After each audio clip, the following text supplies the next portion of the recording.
এই যে JoJo shampoo, দেখো বন্ধুরা জোজোকে স্নান করাচ্ছি এখন। আমাদের জোজো স্নান করতে খুবই ভালোবাসে। জোজোকে দুইজন মিলে স্নান করাতে হয়, একা না। জোজো সোনাটা, জোজো সোনা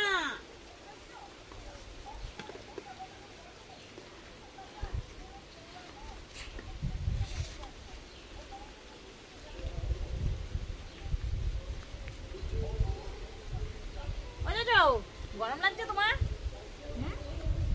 গরম লাগছে? তোমার গরম লাগছে?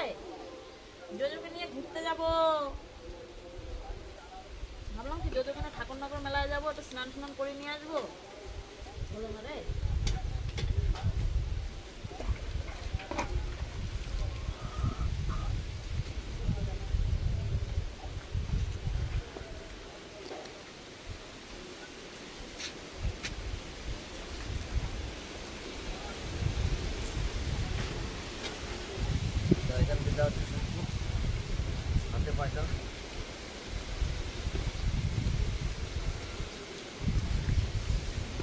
জোজো বলো জয় হরি বল।